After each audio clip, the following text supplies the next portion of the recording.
Nita dan Cindy tadi yang sempat menyampaikan. Nah, untuk yang dan mahasiswa lainnya yang mengambil jenis penelitian eksperimen, itu kalian harus baca kembali di jenis penelitian di rancangan atau desain penelitian. Itu nanti kalian baca kembali ke di mana untuk yang eksperimen itu ada banyak sekali rancangan desain penelitian atau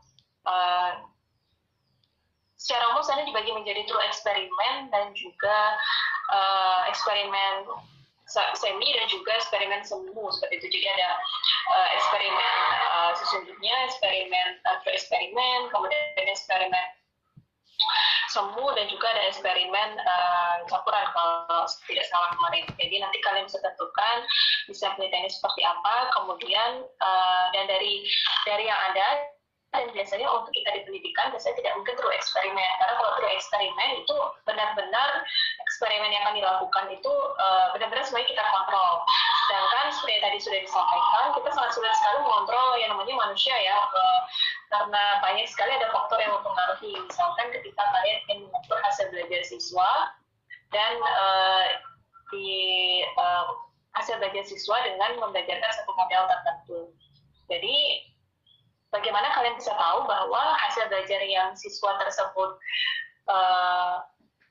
capai itu benar-benar berasal dari model pembelajaran yang kalian ajarkan seperti itu. Nah, disitu kan susah ya kalau misalkan ingin true eksperimen, jadi banyak sekali ada faktor yang harus dikontrol, entah itu motivasinya mereka, kemudian entah itu semangat belajarnya, kemudian bagaimana cara guru mengajar dan lain sebagainya. Sehingga untuk penelitian di pendidikan itu biasanya akan mengambil eksperimen semu misalnya. Atau bukan true eksperimen karena memang susah untuk penelitian di pendidikan itu untuk itu eksperimen. Kemudian untuk eksperimen semu itu juga ada banyak jenisnya. Ada yang pernah baca apa saja jenis ada yang sudah mendapatkan informasi atau sudah membaca sebelumnya mengenai rancangan atau desain penelitian untuk penelitian eksperimen. Ada apa saja jenisnya atau rancangan desainnya?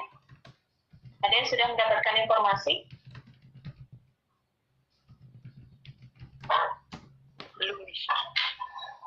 Belum ya. Oke, untuk yang eksperimen itu rancangan desainnya itu ada pre-test, post-test, control group design, kemudian ada post-test only, control group design, kemudian ada pre-post design dan lain sebagainya. Jadi banyak sebenarnya rancangan penelitian untuk eksperimen. Mungkin nanti kalian bisa baca kembali di buku-buku penelitian eksperimen atau di buku metodologi penelitian, dan ketika misalkan kalian sudah membaca dan misalkan ada hal-hal yang belum jelas itu bisa ditanyakan. Tetapi biasanya untuk penelitian pendidikan yang biasanya sering digunakan itu biasanya adalah pre-test, post-test ataupun post-test only. Jadi nanti kalau misalkan pre-test dan post-test, saya cerita sedikit untuk yang eksperimen itu kalian biasanya akan melakukan penilaian dulu di awal terhadap siswa di satu kelas. Kemudian sebelum kalian membelajarkan dengan sebelum kalian memberikan treatment ya, diukur dulu kemampuan atau hasil belajarnya, kemudian setelah kalian berikan treatment, baru nanti diukur kembali hasil belajarnya. Jadi nanti ada pre dan post, jadi ada pre-test, post-test, kemudian kalian akan bandingkan apakah benar ada peningkatan hasil belajar di sana. Nah itu untuk desain penelitian yang eksperimen untuk yang pre-test, post-test. Kalau yang post-test only, karena istilahnya adalah post-test only, berarti di sana hanya mendesain desain atau rancangan eksperimen itu hanya bergantung pada tes akhir atau post-test only. Jadi nanti kalian hanya melihat bagaimana siswa tersebut hasil belajarnya setelah diberikan suatu treatment tertentu. Nah, mungkin yang bisa kalian lakukan ketika misalkan memilih post-test only, kalian harus yakinkan bahwa kedua kelas yang dijadikan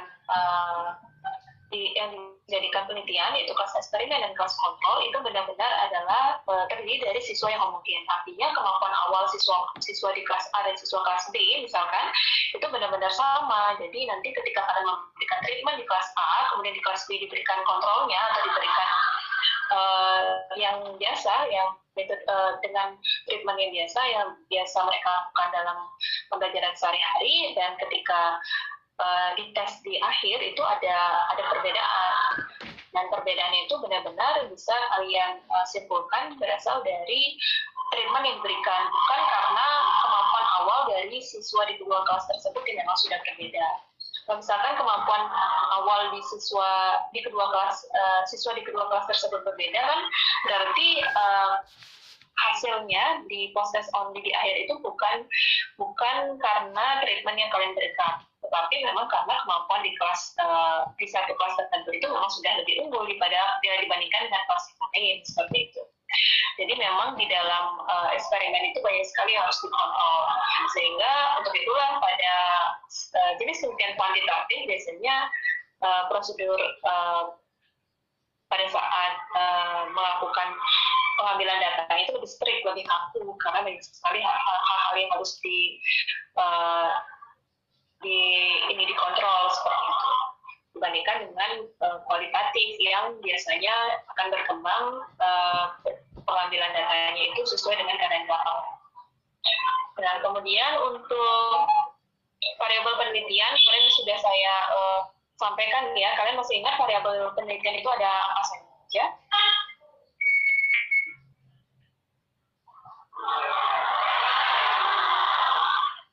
Ada yang masih ingat variabel penelitian?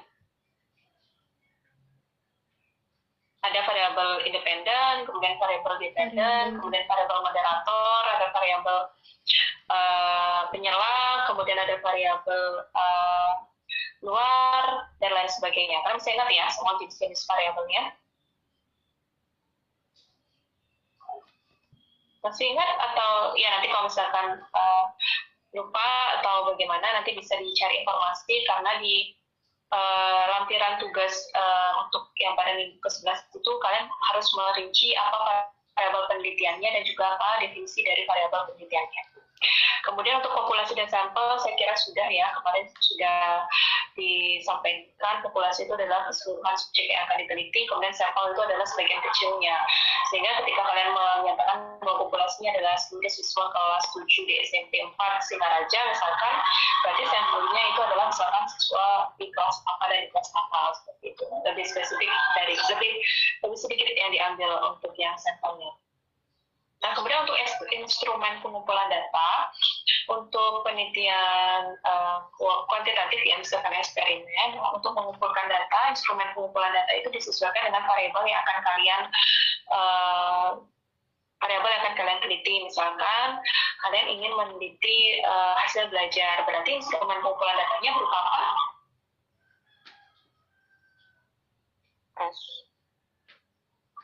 Ya, tes soal ya, jadi baik mau diberikan di awal ataupun di akhir proses pembelajaran, kemudian dibandingkan, atau hanya diberikan di akhir pembelajaran. Jadi instrumen pengumpulan datanya akan berupa tes, bisa berupa pilihan ganda, bisa berupa atau multiple choice, bisa berupa esai, dan lain sebagainya. Jadi instrumen pengumpulan data itu adalah instrumen pengumpulan data ini akan disesuaikan dengan variabel yang akan kalian teliti.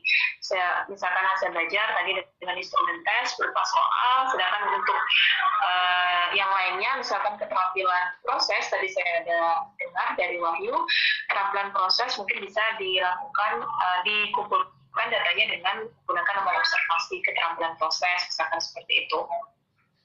Jadi instrumen pengumpulan data ini disesuaikan nanti dengan variabel terikat yang akan kalian cari dalam penelitian yang kalian kembangkan, seperti itu.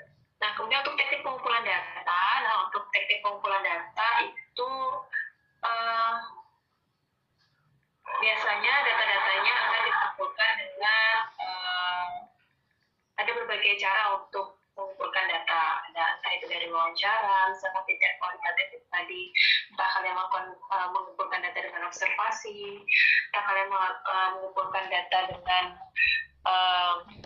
studi-studi dokumen yang ada sebelumnya, dan lain sebagainya. Jadi teknik pengumpulan data ini juga disesuaikan dengan jenis penelitian yang kalian punya. Jadi nanti disesuaikan saja dengan jenis penelitian yang kalian ambil, itu nanti teknik pengumpulan datanya ada apa saja. Kemudian untuk teknik analisis data, seperti tadi disampaikan, data itu juga dianalisis berdasarkan data yang sudah diperoleh, misalkan data berupa gambar ataupun kata-kata yang biasanya diberikan kualitatif, itu biasanya langsung dianalisis, diinterpretasikan sendiri dalam bentuk kata-kata ya, jadi dideskripsikan sendiri untuk yang penelitian kualitatif. Sedangkan untuk yang penelitian kuantitatif, misalkan eksperimen, data yang diperoleh dari hasil eksperimen itu dilakukan analisis. Misalkan untuk yang eksperimen kan tadi adalah adanya statistikanya adalah uji beda. Jadi yang dilakukan adalah mengumpulkan datanya, melakukan analisis datanya dengan statistik uji beda, misalkan uji T yang ada, kemudian uji ANOVA, MANOVA, dan lain sebagainya.